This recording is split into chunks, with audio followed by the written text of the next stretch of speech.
All right, let's go. It is a brand new Flyers Daily for Tuesday, December 10th, 2024. Flyers Daily, as always, presented by Ticketmaster. Make more memories live. Flyers will be back in action tonight. They hit the road to Columbus tonight, a Metro Division matchup with the Columbus Blue Jackets, and what is a very congested Metropolitan Division at the bottom. The bottom four teams are separated in the Metro right now from the New York Rangers, who are the fourth place team in the division with 29 points, to the Columbus Blue Jackets, who are the eighth team in the Metropolitan Division with 27 points, just separated by 2 points. Now, some of these teams have played less or more games. Columbus has only played 27. The Rangers have played 26. The Islanders have played 29, one more than the Flyers with 29 points. Flyers 28 games. Penguins with 29 games and 28 points. And like I said, the Columbus Blue Jackets with a game in hand on the Flyers at 27 points. They sit with a record of 12-12-3. They're 6-3-1 in their last 10. Did win their last one. Interesting number when I look at Columbus, though. Only -3 in goal differential. It's pretty good. It's usually one of those stats that I look at and say, if you're minus significantly in goal differential, and the Flyers are -15. It's a big difference. You know, you get blown out in some games or some lopsided scores, and that obviously affects that. Flyers have been beat up pretty good and had a pretty lopsided score on a number of occasions, but they haven't won many games with a lopsided score, hence the -15 through 28 games this season. Now, Columbus did beat in their last game. Good team, Winnipeg, on the road. They had a 5-game road trip. They went to Chicago, won 6-3. Went to Calgary, lost 3-0.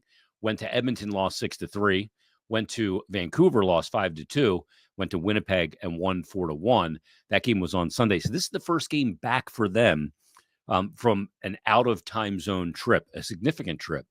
Could be an advantage for the Flyers coming up tonight in Columbus. Who leads the Columbus Blue Jackets? We know what Columbus went through in the offseason. Obviously, it's been an emotional start with the loss of Johnny Gaudreau. The game that they played in Calgary, where Gaudreau spent all his years before, was a highly emotional game. And it's obviously been emotionally draining on the team. Maybe it also can give you something to rally around a little bit. But it's obviously a huge loss from a hockey standpoint as well for the Columbus Blue Jackets. And a D-man leads the way in scoring for them. In Zach Werenski, he's got 28 points. He's having a hell of a year. 27 games played, 8 goals, 20 assists. 2 of the goals on the power play, 7 of the assists on the power play. So 28 points for Werenski. Kirill Marchenko has 26 points and 10 of them goals. He leads the way in goals. Sean Monahan, Cole Sillinger having a pretty good year at 18 points. And Damien Severson with 15 points so far on the season. And it's been really kind of the Elvis Merzlikins show. He's played 18 of the 20 plus games for Columbus. He had a .295 goals against average, .893 save percentage. Decent numbers, not spectacular. And we'll see how John Tortorella and Kim Dillabaugh opt to deploy their goalies this week. As we talked about yesterday, with Sam Ersson back in the mix, now you have this 3-goalie thing going on, which, as I've mentioned on a number of occasions, I don't like. It's not sustainable long-term. You can do it right now to see if Ersson is healthy, can stay healthy before you have to make a decision. But it'll be interesting to see, with only a game tonight on the road in Columbus, Thursday at Wells Fargo Center against Detroit, and then Saturday at 2 o'clock against Minnesota. Really only 3 games this week, not too much hockey. Does he decide to deploy 2 games to Ersson and 1 to either Fedotov or Kolosov? And who is it? Is it Fedotov or is it Kolosov? Fedotov gets pulled after the first period in the game against Florida. John Tortorella said it didn't look like he had his game, so he made the change, went to Kolosov. Kolosov came in, didn't have a much better game, but Kolosov got the start in the game this weekend on Friday. What was it, Friday? Yeah, no, Saturday. In the game Saturday for the Flyers against Boston, and he performed very well. So does he go to Ersson tonight, Kolosov Thursday against Detroit, or maybe it's Ersson tonight, Ersson Thursday, and then Kolosov or Fedotov on Saturday? I don't know what the deployment is, but it's something worth keeping an eye on for the Flyers. To me, if I'm reading it correctly, I have no inside information, but just based on the things that have been said, usage, and kind of reading the tea leaves, I think that the preference would be to keep Kolosov up here and pass Ivan Fedotov through waivers. Now, there's risk in that because he could be claimed. I don't think he will with the contract and the sheer raw numbers just yet. But there is a risk there because some team could put in the claim for him, and then all of a sudden your goaltending depth is really tenuous. McAnemy, who's with the Phantoms, is basically out for the year. So Cal Peterson would be your call up if Ersson or Kolosov got hurt if Fedotov was claimed off waivers. So it puts you in a very precarious situation. So we'll see how that gets handled. That'll play out in time.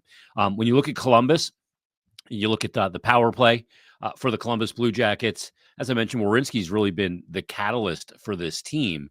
And right now, their power play, the Columbus Blue Jackets, ranked 25th in the league, 17.4%. Flyers, as we ranted on yesterday's episode, up to 16.9%. They did have back-to-back games over the last three where they had power play goals in the game on Thursday against Florida and then Saturday against Boston. First time they had back-to-back power play goals since late October. Flyers PK has had a little bit of a snag of late, giving up some goals. They've been on it too much, first and foremost. And the PK for the Flyers right now is ranked let's see here. 12th now in the NHL. It was 11th yesterday.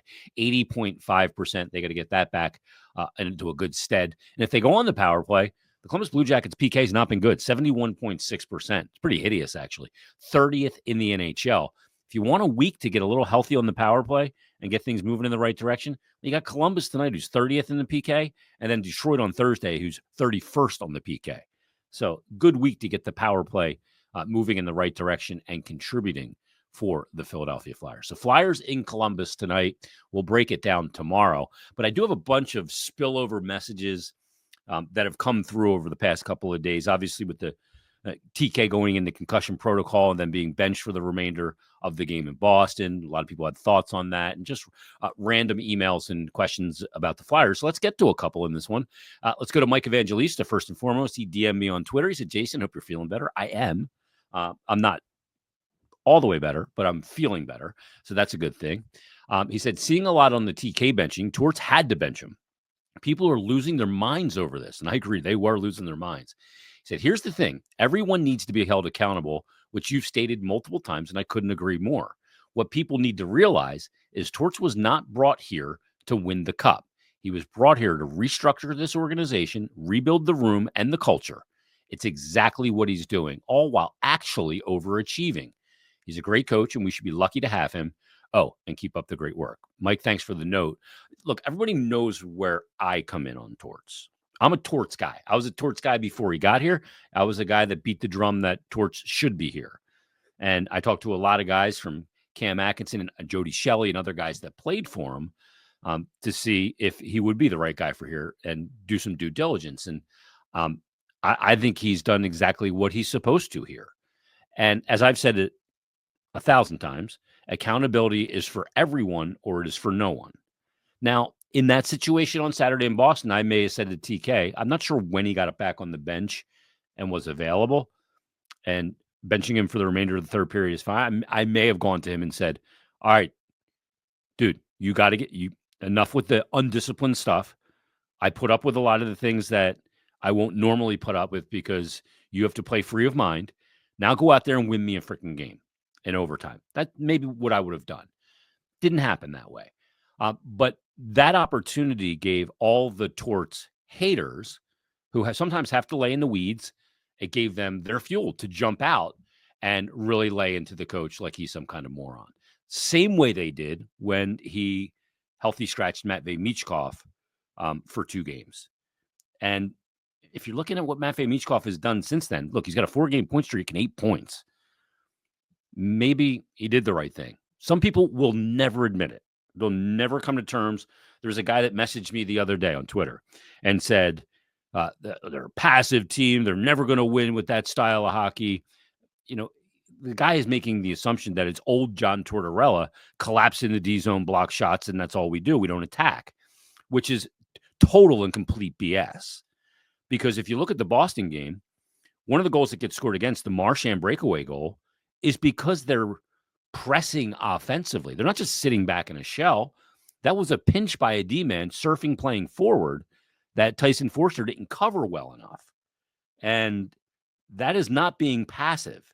The best way to protect a 2-goal lead is to make it a 3-goal lead, but you're going to incur some risk. So I don't agree with this notion. To me, it's one of those just lazy narratives about Torts that he plays this defensive shell system, and it's baloney. Because if you've been watching this team last year and this year, they push as much in transition as any team in the league. They were second in the NHL last year in transition offense. I think they were first in transition scoring chances and second in transition scoring. So they're not a team that just sits back into the shell in any way, shape, or form. Let's get to another question here. This one came via Twitter as well through a DM, and this comes from Lachenko Stan. He said, "Hey, Jason, really love the podcast. Hope you're feeling better. Thank you." He said, "Post-Jiricek trade, I've been struggling to understand the Flyers' rebuild and its timeline. For a team that does not plan to draft in the top 10 or 5, how do they acquire elite talent if they're not willing to make trades? People point it to drafting outliers who become elite late in the first, second, or third round, guys like David Pastrnak, for example. In my opinion, that's a hope, not a plan. If we use all 6 picks this year in the top 45 instead of leveraging them and bringing someone who is further along in their development, what is the timeline for them to make an impact? With TK Sanheim, 28, 29 years old, the math isn't mathing. Interested to hear your thoughts, as the fan base seems split on the issue, definitely. Some want to see it through, while others, like myself, see too many shades of Hexy's plan, where we overvalue our own players' ability to draft and develop, given the struggles of young players, not named Michkov or Andre. I'm concerned this maintains our mediocrity. He's also, do you want to let Lachenko? Oh, that's not part of the message. But anyway, okay. And I've seen this a little bit too. This is Hextall 2.0. First of all, Danny Briere's been on the job a year and change. Finally was officially the GM last season. And he's leveraged cap to acquire assets, which is a clear sign of a rebuild. As he said in the message, for a team that does not plan to draft in the top 10 or 5, yeah, that's based on results. They're not going to tank. Tanking to me is utterly ridiculous. Look at a team like the Buffalo Sabres, who have sucked out loud for years, and they cannot wash losing off their hands. They can. And whether they have money, they have good players there, they've had good players there. I was listening to 32 Thoughts and heard Elliott talking about Friedman. Friedge mentions, the question they got to ask themselves is why does Ryan O'Reilly win a Stanley Cup after they leave Buffalo? Why does Jack Eichel win a cup after he leaves and become one of the top players in the NHL? Why did Sam Reinhart become one of the top goal scorers in the NHL after he left Buffalo? Because you got that stink of losing in there, and you accepted losing because you were hoping to gather assets. And that is not something that you wash off with a bar of Dove. It takes a long time. You cannot let that creep in. So they're not going to tank. Yeah, there's drafting outliers, and a lot of good players are taken outside the top 10 every year in the draft. It happens. But again, like he said, that's not a plan. That's kind of a hope. They're not going to use all 6 picks of the top 45 this year. They're just not. That's not going to happen. Their organizational equity. This is an offseason I look at and go, okay, this is when you got to start. You got to identify some trade targets. I think they're trying to do that in season. I think they're looking at a guy like Shane Pinto. I think they're looking at a guy like Dylan Cousins. I think they're looking at it if Dylan Larkin were to become available. I don't know that he is now. That story's been debunked. But if he was available, absolutely. And I'd be willing to slightly overpay because of the need that it fills for me, especially with the asset allocation of 3 firsts, 3 seconds, and 6 picks in the top 45. So, look, just making trades because somebody's available, like Jiricek, to me, that didn't make sense. I was interested in it, but I don't want to deplete any assets in acquiring David Jiricek that I might need to use to acquire Dylan Larkin or to acquire Pinto or Dylan Cousins. I'm not doing a move just to do a move, because it's not about right now. It is about the long term. And you want to make the right move, not just the move to satisfy the bloodthirst of a fan base. Plus, the other thing we don't know is we don't know how far along conversations are in certain ways with other GMs regarding other players. We just don't know that. All right, let's get to an email. Jeff emails from, he sends me quite a lot of emails. Great stuff as always. He said, this one's a question for you and hashtag Ask Billy regarding the TK benching. Obviously, Bill's not on this episode. We didn't get to this, but he said, first of all, Jason, hope whatever you're dealing with health-wise, sending you well wishes for your way, and hope you're already feeling better. I am. He said, I just saw the post-game presser of Torts after the game today, and I'm very frustrated with him for benching TK in overtime. My favorite expression is both things can be true. And while I agree that TK took an undisciplined penalty, I also think it was the wrong game to bench him, especially after he just seemingly just passed a concussion protocol. To me, that has nothing to do with it. He said TK is having a career year and has been the heartbeat of the team. So to keep him off the ice of a game where the team was trying to gain that important second point seems absurd. I understand everyone needs to be held accountable, yet there's also a time and a place for everything. Now, if you're good, that is not true accountability then. If you're going to say, yeah, everybody needs to be held accountable, but we're going to overtime and we really look, that's not accountability. That's now selective accountability because of who the player is. Again, accountability is either for everyone or it's for no one. And I think the part that goes into this that people aren't realizing or considering is that what happened on Thursday, the point of emphasis that was made on Friday and before the game Saturday about a lack of discipline, and then to have it happen on Saturday in the game against Boston is why he got benched. There was an instance last season, early in the year. I can't remember who they were playing, but Joel Farabee took 2 shifts in the game. I think he played about 58 seconds. And on the second shift, they got scored on. I think it was Travis Sanheim pinched up the right side, and Farabee didn't read it, didn't cover the middle of the ice. An odd man rush went the other way, and they got scored on. Joel Farabee didn't play another shift in the game. He worked the door. And after the game, John Tortorella was asked, why did Joel Farabee get benched after just 2 shifts? And he said, he didn't listen. It's a point of emphasis. We got to cover, and you make it a point of emphasis as a coach, and then it doesn't happen in the next game. You can't just let it slide. If you let that slide, you're done. You are cooked. You have no accountability anymore. The coach's hammer is ice time. That's his ultimate control of being able to prevent a player from getting ice time, especially when you have a point of emphasis that you've got to hold to that. And sometimes it may cost you a point in the standings or a win. But the big picture is what's more important. Let's go to this one comes from Frank. He said, Jason, hope your health issues are behind you and hope that you're doing well. As always, enjoy the pod, have for years. After watching the Flyers cough up yet another third period lead against the Bruins, can't help but vent on what I believe and has been for some time now a significant Flyers issue that I rarely hear discussed is that the Flyers' inability to consistently make and receive a clean, simple tape-to-tape pass or make clean play with the puck, especially in the D zone when not challenged. It's mind-boggling that this is still a significant issue, as this cost the Flyers way too many games. Most frustrating is the consistency within the game-to-game of the Flyers' putrid passing and flubbed clearing attempts when not challenged. The obvious result is less puck possession, more icings, and more wear and tear on the team, especially in their D zone. I don't see this. Look, when you play a team like Florida, they're in on the forecheck. They make it very difficult. I don't see what you're talking about the tape-to-tape passes. They're a team that likes to push in transition, so they're looking to stretch the ice more, for sure. And those passes are less susceptible than a 6-foot pass of not getting to the target or hitting the player in stride because you're stretching. But I don't see this issue. They do get hemmed in their zone a lot, but defending and breaking out is a 5-man unit thing. It's not just on the D. So I look at guys like Travis Sanheim. I think he's a good zone exit defenseman. Emil Andre, very good, especially at stretching the ice with the pass. Ristolainen's been much better with him moving his feet. Cam York, good zone exit guy. I don't see this as the issue that you do, Frank. I'm sorry. I just can't totally agree on this one. Can they be better at it? Sure. Are they putrid? I don't think so.